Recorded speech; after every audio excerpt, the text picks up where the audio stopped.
This is CGTN, China Global Television Network.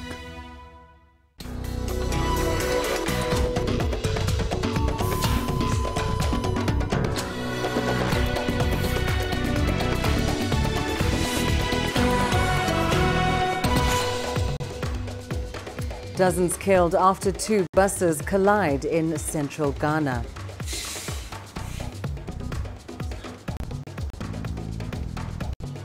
Relief and rescue efforts continue as the combined death toll from Cyclone Idai climbs to 600. And 23 Chadian soldiers killed during a Boko Haram ambush. Hello and a very warm welcome to Africa Live on CGTN. I'm Lindy Mtongan in Nairobi. And with me is Uche Okoronkwo with a preview of your business news. Thank you, Lindy. And here's a look at what's coming up on Africa Live. Economic growth in South Africa to shed 0.3% in the first quarter due to load shedding. And Uganda commissions the multi-million-dollar Isimba power generation plant. Of course, all that coming up within the program. For now, it's back to you. Thanks very much, Uche. And we start with tragedy on the roads. In Ghana, at least 50 people have died in a road accident after two passenger buses collided head-on. Dozens were rushed to various hospitals, but police are yet to ascertain the cause of the accident. CGTN's Nabil Ahmad Rufai reports from Accra. The accident occurred in the early hours of Friday local time on a highway in Bunu East region, which leads to Tamale in the northern region of Ghana. Police say the two buses involved in the accident each had about 50 passengers on board. One of the buses bent completely, killing many of the passengers instantly. Local police who went to the scene say the bodies of 35 of the deceased persons bent in the accident were not immediately able to be identified. The fire service also said it took them close to 30 minutes to douse the fire on the bus before they could retrieve bodies. About 53 others who survived the crash have been receiving treatment at the hospital. Ghana's President Nana Akufo-Addo expressed grief over the horrific accident and sent sympathies to the families of the deceased. Nabil Ahmed Rufai, CGTN, Accra, Ghana. Meanwhile, here in Kenya, all 11 passengers traveling in a public service vehicle were killed in a crash along a busy highway on the country's Nairobi-Nakuru highway on Friday. The 5 men and 6 women died after a trailer rammed into their minibus. Several motorists escaped with minor injuries. Police have launched a manhunt for the truck driver who fled the scene of the accident. Now let's turn to our coverage of Cyclone Idai. The UN Migration Agency says at least 259 people were killed in Zimbabwe by Cyclone Idai, and some 217 are still missing. In Mozambique, the death toll there stands at 242, while in Malawi, 56 people have died. The UN humanitarian response team says many areas remain flooded and a final count of the dead will take some time. Authorities have confirmed, however, that 16,000 households have been displaced and hundreds of people injured. The UN team is calling for community support. Okay, we are aware of hundreds of deaths that have been confirmed, but we understand from some of the governments that this could rise to at least 1,000. This is over 1 million people affected across 3 countries. We understand 16,000 households have been destroyed, and that in Zimbabwe alone, the number we have is 259 deaths. In Mozambique, the official death toll has risen to at least 242 people, according to the government, but many areas remain inundated, and tragically, the counting of the dead will take some time. So we do expect the death toll to rise as that progresses. At least 65,000 people are sheltering in more than 100 collective sites across Sofala province, Manica province, Zambezia province, and Tete province. Those are the 4 most affected places. The majority of these people are staying in schools and churches. These are desperate people, and I don't think anybody would blame a desperate mother or father who have children who do not have clean water to drink or food to eat to grab it from wherever they find it in a shop. in terms of number of children affected. 840,300 people affected in Malawi. Half of them, we believe, are children. 250,000 people affected in Zimbabwe. Half of them are children, and the same for Mozambique. Well, the United Nations World Food Programme has started airlifting relief supplies to stranded people in Mozambique. The country is among the hardest hit by severe flooding caused by Cyclone Idai. The WFP says nearly 2 million people in Mozambique will need food aid over the next 3 months. CGTN's Brian Toussaint has more. A wide-scale rescue operation has been going on in Mozambique for about a week now. Some of those who have been lucky to survive the floods have been found on trees and rooftops. There is someone up there on that big tree. This person has been sitting there on that same tree since Friday without any food or anything. How are they supposed to leave? Hundreds of people have been killed and thousands more are displaced. The strong winds started, and then the next day water started coming in and we had to flee. I grabbed my children, my goat, my chickens, ducks. They all left. We are without clothes, without anything. We don't have anything to eat, nothing, just the clothes on our backs. The United Nations World Food Programme is coordinating food drops to remote areas for those in urgent need.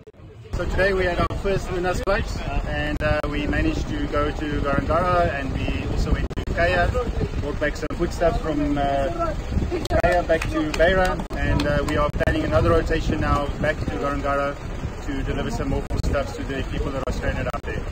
The WFP has stepped up airdrops of cereal, high-energy biscuits, and water purification tablets to isolated pockets of people stranded by the floodwaters. WFP is continuing distributing food in Beira city, but also in isolated areas outside the city of Beira. We have deployed helicopters and a cargo plane, and we have about 1,700 metric tons of food on the trucks moving towards Mozambique, and have identified more food in the region that we will moving towards the people in need in Mozambique. The immense scale of the damage is starting to become clearer. About 90% of the city of Beira has been damaged. In surrounding areas, entire villages have been wiped out. Humanitarian agencies fear that the number of people affected will increase as heavy rains are forecast to continue. Brian Toussaint, CGTN. Well, as we try and fully understand Cyclone Idai, we're now joined here in our Nairobi studio by Dr. Richard Munang. He's an Environment and Regional Climate Change Coordinator at UNEP. Thank you so much for your time, Doctor. It is very difficult to fully comprehend the devastation, the death that has been caused by Cyclone Idai. And because all of this happened so quickly, it seems, it started as a storm, became flooding, and now it is what we're seeing today. Just help us understand this phenomenon of a cyclone and what exactly happened in this instance. Yeah, thank you very much for having me in studio, Lindy. This is a manifestation of what the science is already telling us. Just before the end of last year, the Intergovernmental Panel on Climate Change released a report which shows that the world was actually heading towards the 1.5 degrees. Currently, the world is at 1.1, so we just shared 0.4 degrees to 1.5. And what the report is telling us is that we're going to see severity in these extreme events, whether it is drought or flood or cyclones. And the UN Environment released a report called the Emissions Gap Report, which shows that the world needed to do a lot more to increase the ambition to lower greenhouse gases fivefold. So when you look at what is happening with the cyclone in the southern African region affecting Mozambique, Zimbabwe, and Malawi, it is actually linked to the changing climate because the oceans are warming, and the warming oceans, from what the science is telling us, actually increases the energy, which then increases the wind speed, that increases the damage that this cyclone has actually caused in these countries. And more importantly, what is even more dangerous is that what the science is telling us is it's not only going to be these floodings, but it's also going to be drought. And we're talking about a continent that have 36 countries sharing the coastline, a coastline of about 36,000 kilometers. So it's not only the Southern African countries that are going to see this. So this has actually become the new normal that we're going to be living with. And what's particularly scary is that these kinds of incidents at the moment are happening in places where we look at Cyclone Idai, in places that can often least afford it, and countries that are least prepared for it. What do we need to do then to ensure that when something like this happens, we're simply better prepared on this continent? Yeah, I think an African proverb best describes it, that if you close your eyes to facts, you will learn through accidents. What needs to be done is that if you look at the entire African continent, they have agreed to international treaties, for example, like the Paris Climate Change Agreement. We have African countries, about 53 of them, that have ratified, which means they do understand that integrating climate change into their national development trajectory is quite very, very important. And this is quite something that needs to be appreciated. They have also signed up to the Sustainable Development Goals, the International Development Framework. They've also signed up to what is called a Sendai Framework on Disaster Risk Reduction. This then means that the policies and the development plans are there. What needs to be done is to look at how can you then operationalize these development plans in such a way that you are building resilience. For example, focusing on nature-based actions, what is called ecosystem-based approaches. How do you integrate mangroves, and which not only act as a defense to reduce these storms or the speed, but at the same time are also more cost-effective rather than depending only on hard approaches. But the most important aspect is that if you look at Mozambique, the affected area is almost about 3,000 kilometers. And if you were to take just half a meter of the 3,000 kilometer area that has been submerged in this flooding, it could actually generate up to about 1.5 billion cubic meters. That then means, in as much as these storms are causing these disasters, rainwater harvesting, because what the climate science is telling us is that you are going to have severity of flooding, severity of drought. So after some few months, you're going to have droughts. So can countries then integrate within the national development plans rainwater harvesting and make this to become a national culture, so that as the floods are coming, they can also be harvested? And another aspect which needs to be looked into is that governments are there to be able to create the enabling environment for the private sector to invest.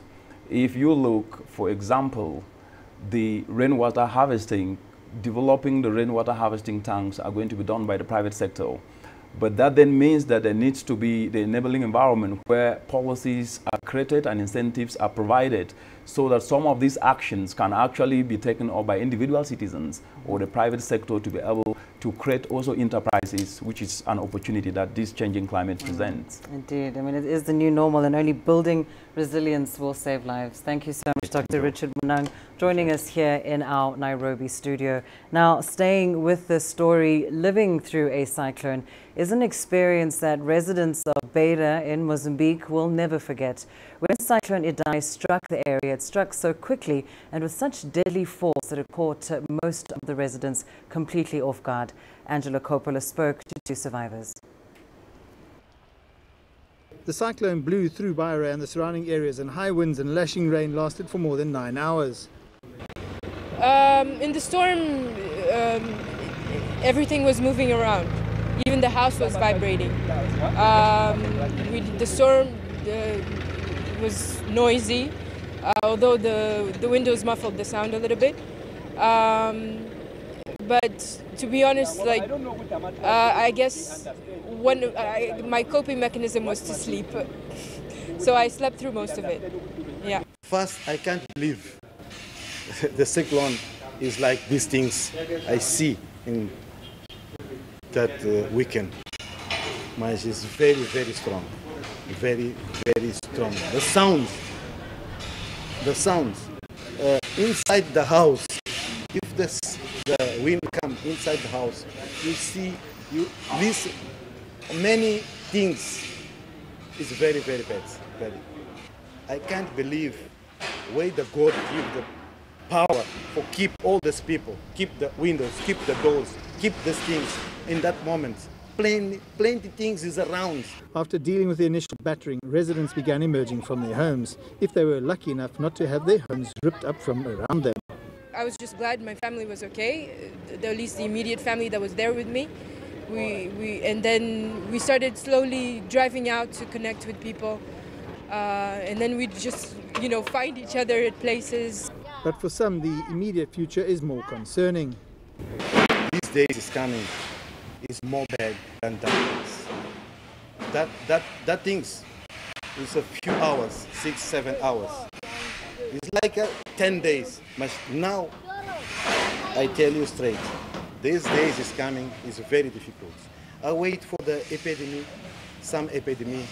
People is going to die. People is going to no water, no clean water to drink. No food, some people. I think these days is coming is more bad than other days. While the devastation is obvious, it's now time to rebuild, and that's going to take a huge amount of money. I'm Angelo Coppola for CGTN in Beira, Mozambique.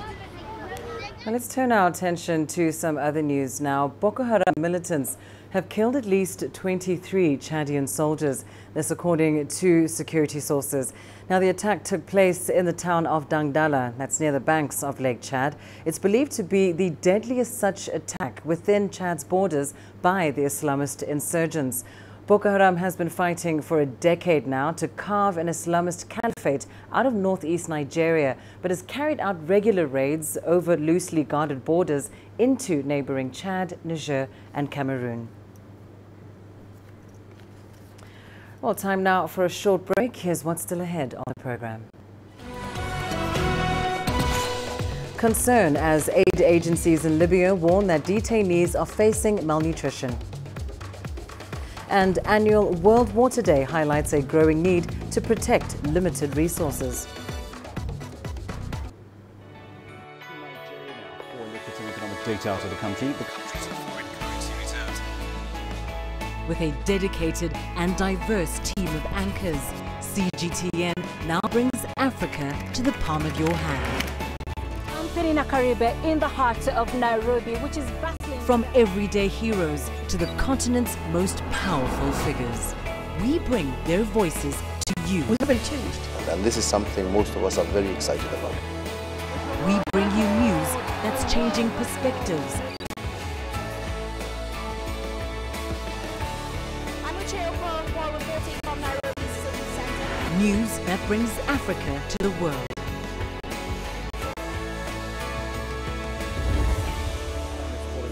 CGTN.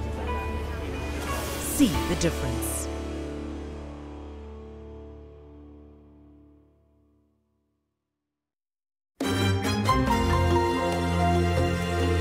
Africa Live.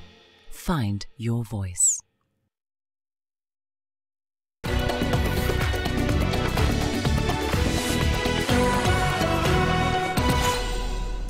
Right, over to Algeria now, where thousands demonstrated in major cities of the oil-rich North African nation for the 5th straight Friday since protests began in February. They are continuing to demand for the resignation of President Abdelaziz Bouteflika, who has been in power for 2 decades. Numbers were fewer than expected as rain appeared to dampen attendance at the anti-Bouteflika protests nationwide. Last week, the 82-year-old president postponed elections indefinitely and overhauled the government. Despite abandoning his bid for a 5th term in office, critics fear the ailing Bouteflika may try to hold on to power indefinitely. Now, over 300 migrants are being held in Sabah detention center in the Libyan capital of Tripoli. A Doctors Without Borders representative confirmed that the migrants are regularly deprived of food. He says 75 detainees are considered malnourished or underweight, with children the worst affected. Since the 2011 uprising, Libya has become the main transit point for people escaping to Europe. Most migrants are fleeing war and poverty in Africa and the Middle East. And aid organizations want Libyan authorities to release the detainees, half of whom have been at Sabah camp for at least 6 months. Over the last 2 years, we've noticed that food provision in detention centers is a major issue.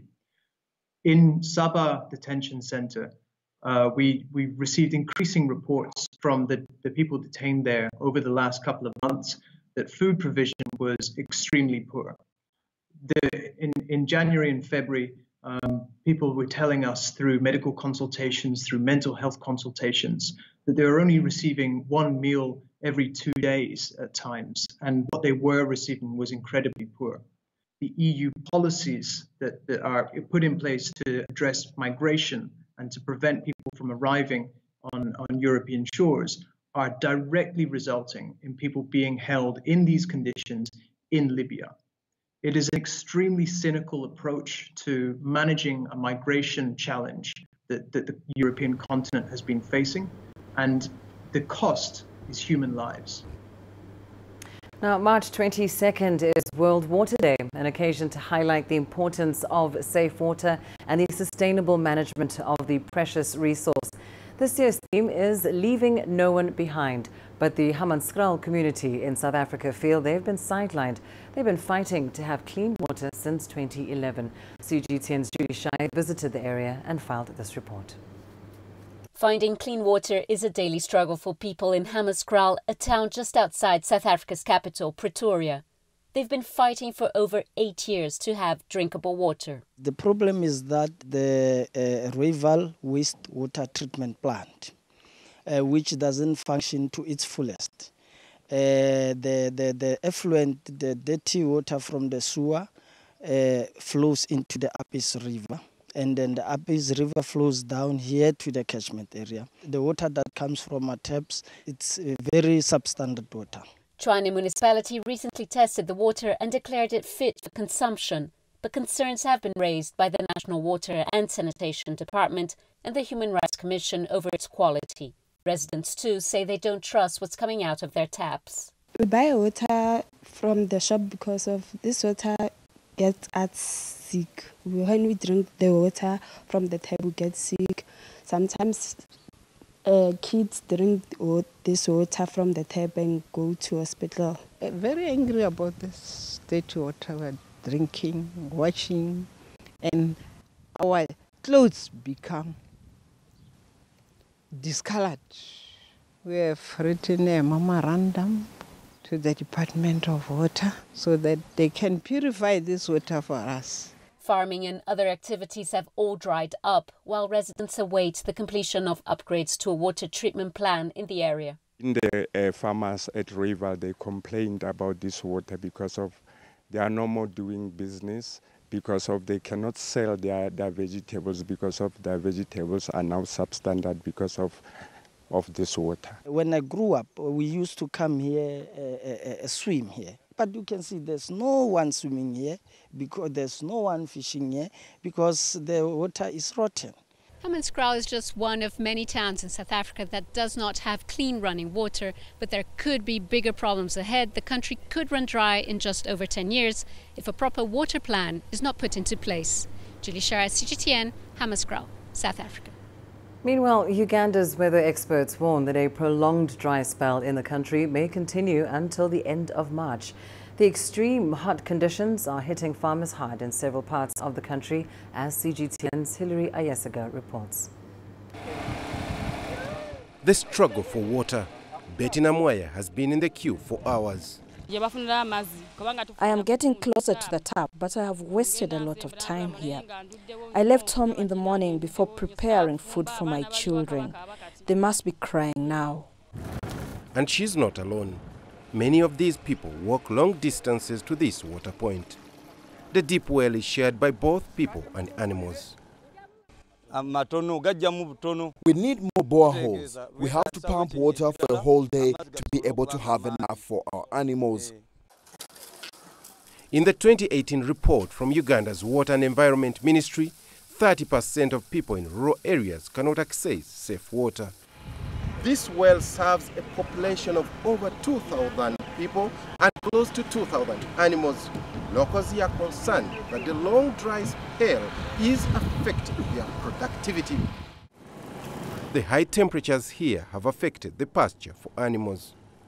As climate gets more scaring to communities, cattle have been dying, People have been forced to migrate for long distances and a long time to search for water and pasture. The Meteorological Authority predicts the rains could begin at the end of March. Much of Uganda's agriculture is rain-fed, but for now, every drop of water at this borehole counts. Hilary Isiga, CGTN, Nakasongola, Central Uganda. Now, earlier we spoke to Jeffrey Kalebo-Denye, who is a development and humanitarian communications specialist at MA Advance Limited.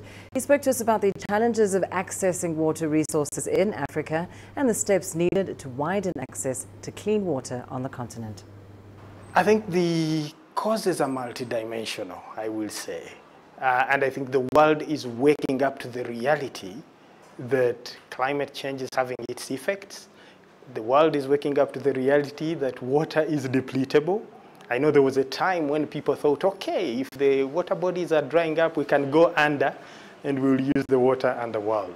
But suddenly we've discovered that actually it's not wise, for example, to sink boreholes every other home in one village, because you can actually run out of that underground water. And policies need to be put in place to determine where boreholes should be. Some countries have gone ahead to do that now. Others are just waking up to that fact. So I guess the causes are long-term and multidimensional. It's been happening over time, but we shouldn't sleep. Now is the time for governments to truly come up and look at water as a key resource that actually influences the realization of all the other 16 SDGs. Because you need water to end hunger. You need water to fight poverty. You need water around schools and institutions to have good education. So whichever SDG you look at, water is a critical element. We cannot ignore it. I think some of the cost-effective solutions are really involving people, from the home level to the village level, community level, all the way to the national, regional, and global levels. What happens is most times we have policies coming from up above and being pushed down onto the people without them realizing why this is important to me. I've lived many years without, someone might feel I've lived many years without a toilet. Why now? What has changed? And they don't really understand why they should be setting up a toilet. So that type of raising awareness, educating masses and population for them to appreciate why it is important to have sanitation are critical. Sometimes, yeah, there's a story that is always told in the development world where people went and dug a toilet in a community where in that culture, digging a deep hole in the ground really means you're going to bury someone. And so they put up this great structure and no one was using it. And months down the road, they were wondering why. And later they speak to the people and the people say, you know, what you did is not right in our community. We only dig holes when you are burying people. So they had to undergo some awareness campaign, educate them so that people now can watch and say, okay, someone went in and didn't die on coming out.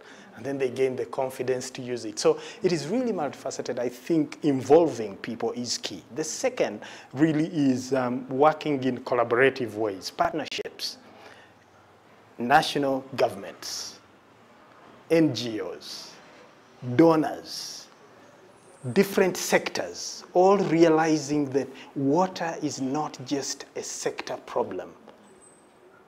It concerns everyone. Therefore, we have to employ concerted effort to address the challenge that lies ahead of us. So it also means we have to begin looking at it from or at least responding to the challenge from an integral or an integrated approach, as it were. But if we continue looking at it in silos, then we will lose the battle.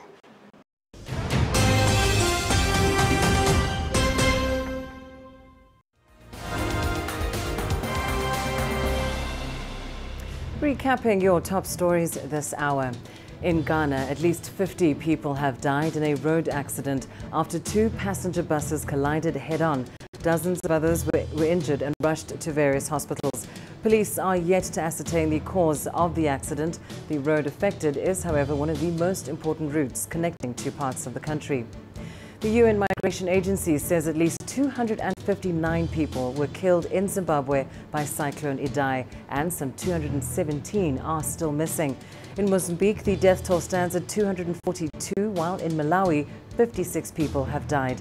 The UN humanitarian response team says many areas remain flooded, and a final count of the dead will take some time. Boko Haram militants have killed at least 23 Chadian soldiers, this according to security sources. The attack took place in the town of Dangdala, near the banks of Lake Chad. It's believed to be the deadliest such attack inside Chad by the Islamist insurgents. Boko Haram has been fighting for a decade to carve an Islamist caliphate out of northeast Nigeria and has carried out attacks across the border into Chad, Niger and Cameroon. On World Water Day, a new report by the United Nations Children's Fund says children under the age of 15 in countries affected by conflict are almost 3 times more likely to die from diseases caused by a lack of safe water than by direct violence. The report looks at mortality rates in 16 countries going through prolonged conflicts. It states that without safe water, children are at risk of malnutrition and diseases including typhoid, cholera and polio. Girls in particular are vulnerable to sexual violence as they collect water or venture out to use latrines. And those are your top stories this hour.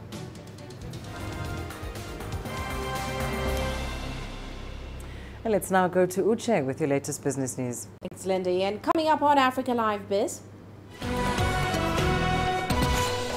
economic growth in South Africa shed 0.3% in the first quarter due to load shedding. And Uganda commissions the multi-million-dollar Isimba power generation plant.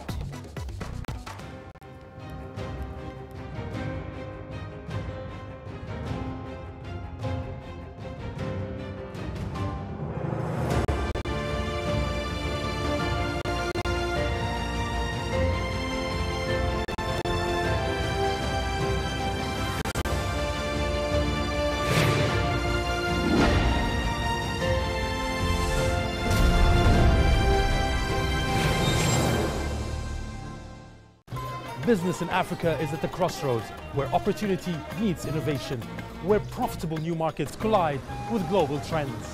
From the sound of an African bell on a stock market's floor, to the shout of the trader in a bustling free market. It's colorful, vibrant and exotic. CGTN stands at the gateway to Europe, Africa and the Middle East. From Morocco to South Africa, we talk to the dealmakers and actors who fuel its engines of growth.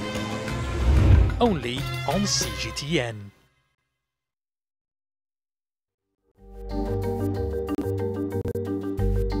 Africa Live. Find your voice.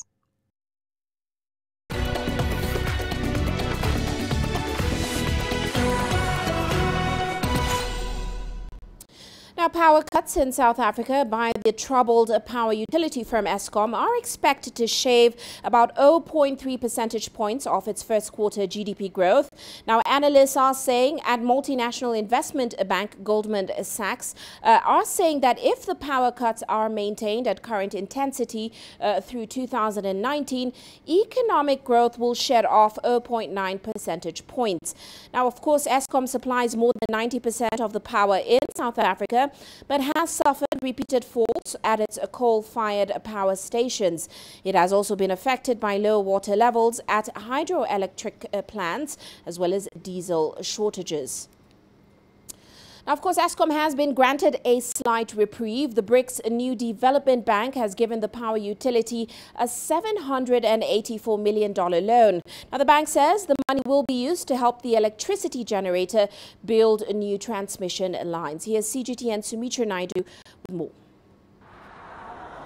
Eskom's financial woes are not new. The state-owned utility has been cash-strapped for years, surviving on loans and bailouts from government. The company continues to run at a loss and is still borrowing. The latest loan from the New Development Bank may alleviate some of its capacity constraints, but it won't be enough to guarantee a stable power supply. The question that must be asked is that can Eskom afford to raise more money through debt, through borrowings? And the answer is a very difficult one. If we look at the outlook or projected revenues of Eskom from electricity tariffs, and from what they are able to collect in terms of electricity sales. Eskom no longer has the capacity to be able to pay off any debt. Eskom needs in the region of $30 billion. Every day it's spending millions on diesel to power turbines in order to keep the lights on. If we look now, this country is plunged in rolling blackouts. They might call it load shedding, but it's rolling blackouts. We are on the verge of getting into a national blackout, which will be the total collapse of the power system. The electricity supply interruptions are having a severe impact on the economy. At stage 4, supply cuts are happening 3 or 4 times a day, causing chaos and loss of business. Productivity is being negatively affected and big projects are being put on hold. The impact on the construction industry is that Eskom are not paying. So the problems at Eskom are well known, but we have clients who haven't been paid for 6 months on their projects with Eskom, causing major cash flow constraints. Government agreed last month to loan the utility a further $5 billion over the next 3 years. But Eskom's debt has skyrocketed to over $40 billion. The company is now just servicing debt and has no money to do maintenance or complete any of its infrastructure projects to bring power online. If you look at the debt that we hold as a country, the moment a rating agency downgrades us any further, the costs will go up. And when those costs go up, it will then bring about a self-fulfilling prophecy whereby this nation will get into a default state. And should South Africa default on its debt, then the International Monetary Fund will have to come into place. And once the International Monetary Fund comes into place, that is the end of the road. The BRICS Bank loan will provide slight relief, but will also add to the utilities' debt burden. Sumitra Nadu, CGTN, Johannesburg, South Africa. And heading to Uganda now, the country has commissioned a multi-million-dollar power generation plant to meet the country's growing need for energy. Now, the Simba Dam in eastern Uganda was constructed with a loan from the Exim Bank of China. Here's CGTN's Isabel Nakiria with that report. 3, 2, 1, 0. It's powering Uganda's national grid. The $550 million Isimba power plant is expected to stabilize the country's energy supply. Construction began in 2015 by Chinese contractor China International Water and Electric Corporation Limited. And the Ugandan government is planning to award the same company more power projects. We are therefore going to discuss with them the new power projects, because there are so many. Ayago, Uhuru, Kiba, Oyang, they are all there waiting. Out of this project, I think they will know in depth, and then I think they can work not only in Isimba hydropower project, also they can work in other projects in the future. The World Bank says just 18.2% of Ugandans are connected to the national grid. After completing this project in Uganda, we must continue to increase hydropower resources. The country's electricity demand is rising soon. It is expected that there will be a shortage of electricity in the near future, so we will continue to use EPC in Uganda to develop new hydropower. The Isimba hydropower dam is going to add an extra 183 megawatts onto the national grid. This is expected to meet the growing demand in the country for electricity and hopefully lower the cost of power. The cost of a unit of power is expected to go down to 5 US cents from 8 cents. According to the Ministry of Energy, the demand for electricity is growing at about 10% per annum. The Isimba Dam is expected to boost Uganda's electricity generation to over 1,000 megawatts and hopefully bring an end to power outages. Power costs are also expected to lower even further with the completion of the Karuma Power Dam later this year, which is also being constructed by China.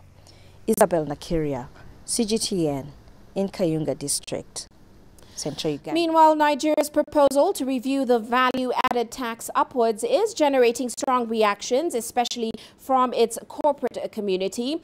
Now, the government recently hinted it will review VAT slightly upwards to enable it to pay the newly approved national minimum wage in the country. Here's CGTN's Deji Badmus explaining. The business community is opposed to a government proposal to increase value-added tax, and they are not keeping quiet about it. Instead of increasing VAT, there are so many loopholes in our tax system.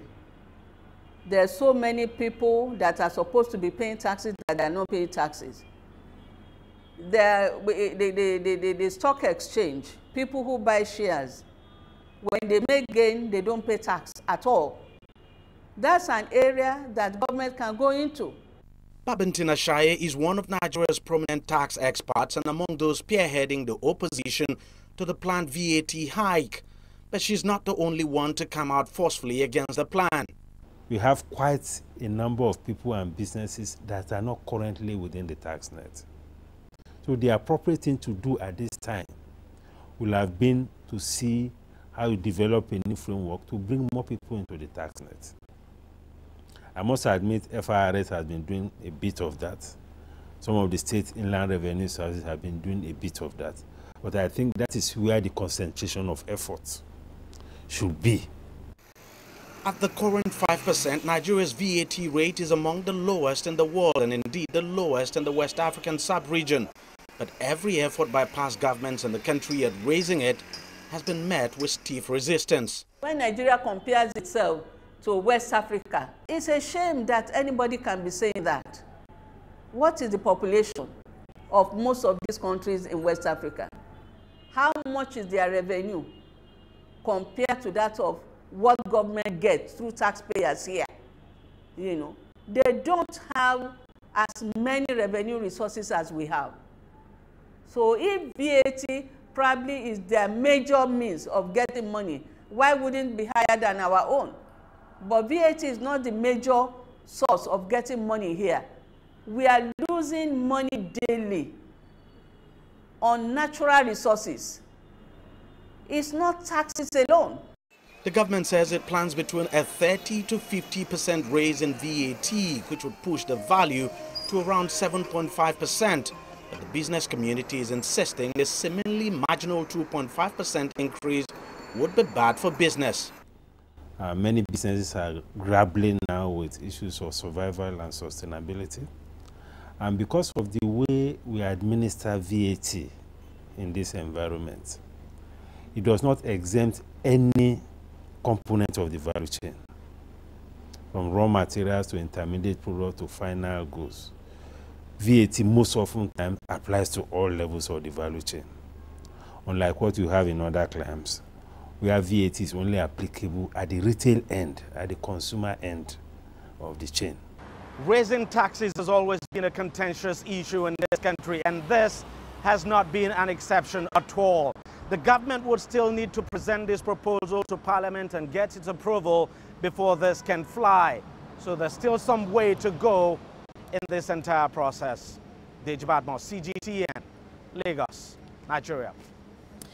Well, that's all for now on Africa Live Biz, but coming up on Global Business Africa, we'll be looking at the process of repairing reputations in South Africa, and that's after a series of scandals rocked the financial services and the accounting industry. Of course, all that coming up top of the hour. For now, it's back to you, Lindy. Thanks, Uche. Well, we do have some other news coming from South Africa after this short break. Coming up, an exhibition in Johannesburg highlights the work of artists that were overlooked by history. Join us in Global Business and see Africa through our eyes.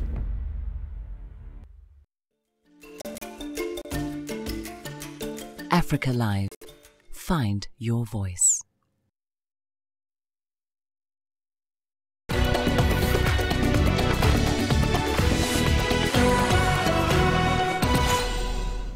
In South Africa, an exhibition in Johannesburg is highlighting work by historically neglected artists. The collection of the Standard Bank Gallery features one of the country's largest holdings of black South African art dating between 1970 and 1990. CGTN's Yuli Jamela has more.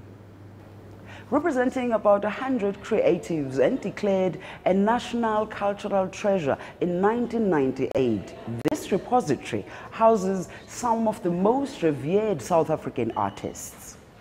The artists featured here are from various backgrounds, and their styles and approaches to making art are distinctly different. Curated by Dr. Sami Mdluli, the exhibition titled A Black Aesthetic, a view of South African artists from 1970 to 1990, aims to encourage more critical engagement with artists whose works have historically been neglected. So in me trying to put this exhibition together, I think that was one of the things that I was trying to address, is what does a South African black art landscape look like? When it is put in one room, what does it consist of? Who are the artists that were key in that era? What, most importantly, what were they doing? What were they making? Why were they making this type of work? So in a sense, I was trying to address and find the answers to those kinds of questions. To expose and show that there were so many black creatives or black artists working during this period. Black artists have over the years contributed immensely to South Africa's art landscape. They've also contributed to the broad visual narrative of the country. But their role in art history making has often been downplayed at best, and at worst, their work was used as some sort of fillers in exhibitions. They didn't have spaces where they worked and made artwork, so studio space, for example. And those things contribute to how an artist's work is kind of documented in a way. And I think that is probably the large factor that kind of affected why we have such a displaced and fragmented art history of black artists. This collection of works was produced during the height of South Africa's political conflict, a period that is quite significant in South African political history. The fight for political freedom from apartheid was at the time quite intense. Migration at the time was becoming a big factor in how the family structure, the black family structure, was starting to basically be broken apart, right? Because men had to go out and find work. The women are left there with children, and a lot of men never came back. Some of them even had other families, you know. So it's all those things that I think this work is really pointing at some of the social, political, economic conditions. Other themes in the exhibition examine the contentious label of township art, terminology which has been critiqued for its limitations in labeling and boxing black artists from this location. It is limiting, and what I do in this show, in the way I've displayed it, is to problematize that, and problematize it in such a way that it presents a different view of what we think we know about townships and township art. So I deliberately chose works, for example, that were colorful, vibrant, that showed, you know, the vastness of the township, but also to demonstrate and show that not all townships are the same. Soweto is not the same as Tembisa, and Khayelitsha is definitely not the same as Gugulethu. And that these townships have their own personalities, right, that speak about the people that come from there as well. Dr. Mdluli is determined to continue elevating the status of black artists and ensuring greater access to their work. Yuli Sanjamela for CGTN in Johannesburg, South Africa. And here's what's coming up in your sports news up next. Nigeria win the volleyball gold medal as the Special Olympics draw to a close. Africa, where champions are made, records are broken, legends are born. We're there for every goal, for every knockout, for every step of the way. Match Point, only on CGTN.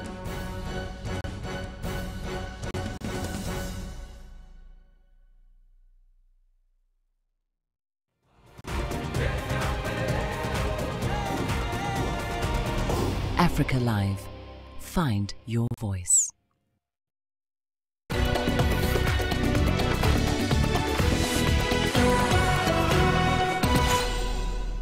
Let's begin your sports news in Abu Dhabi, where the Special Olympics World Games drew to a close on Thursday, with Nigeria ending the tournament on a high. A day earlier, the West African nation claimed gold in the volleyball male C standings against Germany.